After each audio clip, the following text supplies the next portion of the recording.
जय जय शङ्कर हर हर शङ्कर जय जय शङ्कर हर हर शङ्कर जय जय शङ्कर हर हर शङ्कर जय जय शङ्कर हर हर शङ्कर. வைதிக மத அம்சங்கள். தெய்வத்தின் குரல் 3ஆம் பாகம். ஆயுர்வேதம். மணி, மந்திரம், ஔஷதம். சரீர ரட்சைக்கு 3 வழி சொல்வார்கள், மணி, மந்திரம், ஔஷதம் என்று. நவரத்தினங்களில் ஒவ்வொன்றுக்கும் ஒவ்வொரு வித வியாதியை போக்கும் குணம் உண்டு.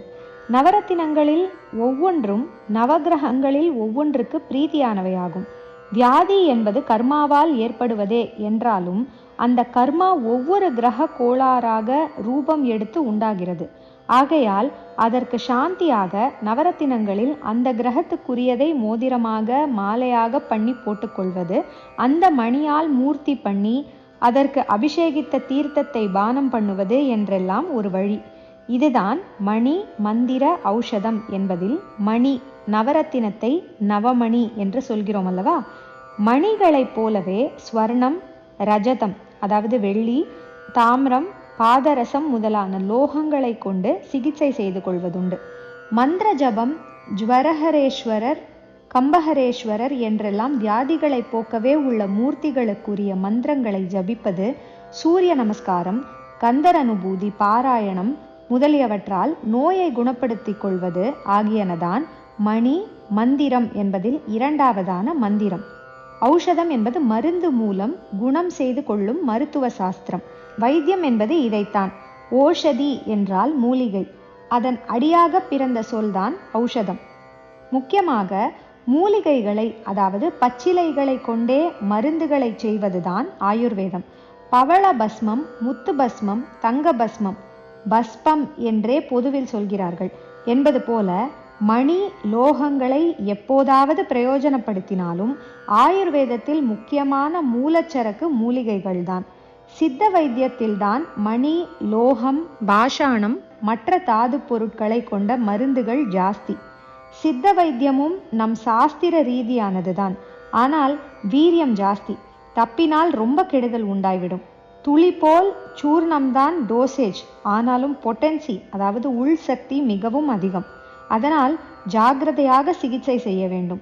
அகஸ்தியர், தேரையர் முதலான சித்த புருஷர்கள் நமக்கு புரியாத பரிபாஷையில் சித்த வைத்திய சாஸ்திரங்களை கொடுத்திருக்கிறார்கள்.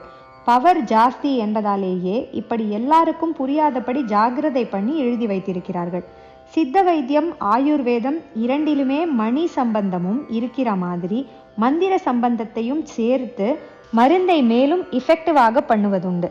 நல்ல சம்பிரதாயத்திலே வந்த வைத்தியர்கள் அநேக மந்திரங்களை ஜபித்தபடியே ஔஷதங்களை பண்ணி ஜபித்து தருவார்கள்.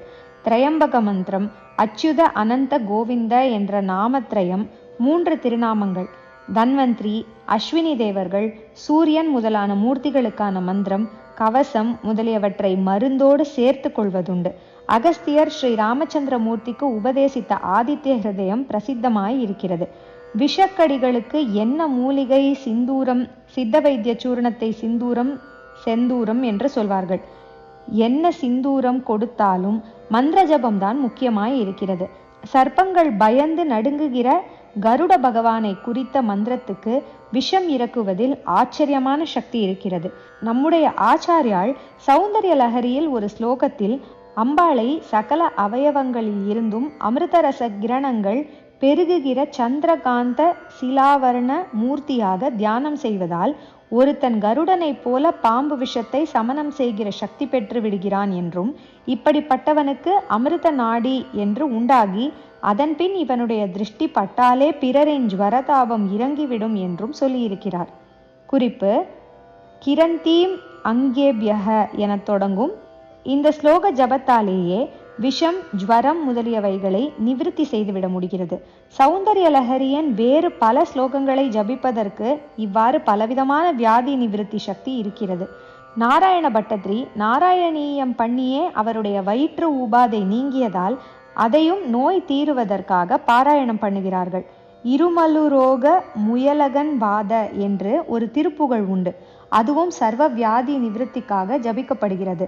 சம்பந்தமூர்த்தி சுவாமிகள் கூன் பாண்டியனை ஸ்வஸ்தப்படுத்துவதற்காக சொன்ன திருநீற்று பதிகத்தையும் பல ஆவர்த்தி ஜபித்து விபூதி இடுவதுண்டு. வியாதியஸ்தரே விபூதியில் அல்லது ஜலம், தேன், பால் போன்ற ஒன்றில் ஜபித்து அதை இட்டுக்கொள்வதோ பானம் பண்ணுவதோ உண்டு. அல்லது அவருக்கு ரொம்ப அசக்தமானால் அவருக்காக இன்னொருத்தர் பண்ணி விபூதியானால் இட்டுவிட்டு வாயில் போடலாம். தேன், பால் போன்றவற்றை நோயாளி குடிக்க பண்ணலாம். மந்திர ராஜா என்கிற காயத்ரியையும் இப்படி வியாதிகள் ஸ்வஸ்தமாவதற்கு ஜபிப்பதுண்டு. விபூதிக்கு இதிலே தனியாக சக்தி. நாட்டு ஜனங்களும் கூட என்ன உடம்பானாலும் 90 என்று திருநீறு வாங்கி இட்டுக்கொள்வதையும் வாயில் போட்டுக்கொள்வதையும் பார்க்கிறோம். விஷயம் தெரிந்தவர்கள் பஞ்சாட்சர ஷடக்ஷரங்களை சொல்லி தாரணம் பண்ணிக்கொள்வார்கள். திருச்செந்தூர் விபூதி சர்வரோக ஹரணம் என்று ஆச்சாரியாலே ஸ்தோத்திரித்திருக்கிறார். குறிப்பு: சுப்பிரமணிய புஜங்கத்தில் அபஸ்மார என்று தொடங்கும் 25வது ஸ்லோகம். பன்னீர் இலையில் வைத்து தரும் அந்த விபூதியை முழுங்கணும், இட்டுக்கணும் என்பதெல்லாம் கூட வேண்டாம். வெறுமே க்ஷணம் பார்த்தாலே போதும்.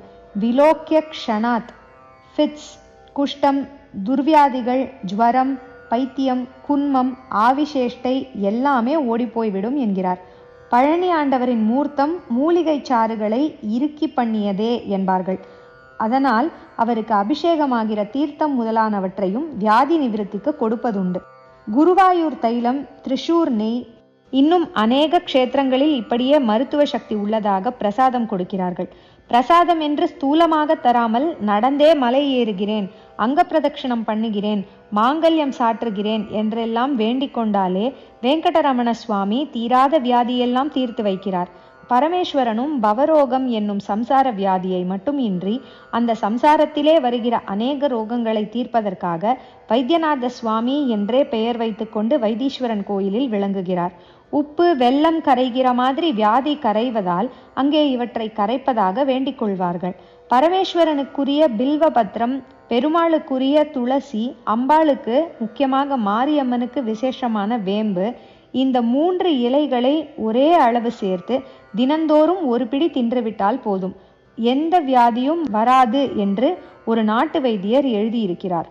வேப்பங்காற்றே இரத்த சுத்தி உண்டாக்குவதென்றும் அதோடு கர்ப்ப கோளாறுகளை போக்குவதென்றும் அரசமர காற்றுக்கும் கர்ப்பப்பை நோய்களை நிவிருத்தி செய்கிற சக்தி இருக்கிறதென்றும் அரசுக்கும் வேம்புக்கும் கல்யாணம் பண்ணி வைத்து புத்திர சந்தானம் இல்லாதவர்கள் அதை பிரதட்சிணம் பண்ண வேண்டும் என்று வைத்திருப்பதில் இப்படி வைத்திய சாஸ்திர பிரகாரமே சந்ததி உண்டாவதற்கு காரணம் தெரிகிறதென்றும் அவர் சொல்லி இருக்கிறார்.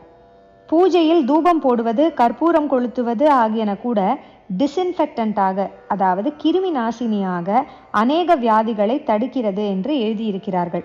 அசையாத நம்பிக்கையாக பக்தி இருந்தால் அதனாலேயே ரோக நிவிருத்தி முதலான எதையும் சாதித்து கொண்டு விடலாம்.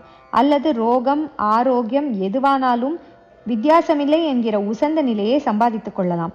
இதிலே வைத்திய சாஸ்திரத்துக்கு பிடிபடாத மந்திரம், பிடிபடுகிற மூலிகைகள், வேம்பு, துளசி மாதிரியான மருந்து சரக்குகள் எல்லாமே கலந்தும் வரலாம். ஜெய ஜெய சங்கர, ஹரஹர சங்கர, மகாபெரியவா சரணம். जय जय शंकर, हर हर शंकर, जय जय शंकर, हर हर शंकर, जय जय शंकर, हर हर शंकर.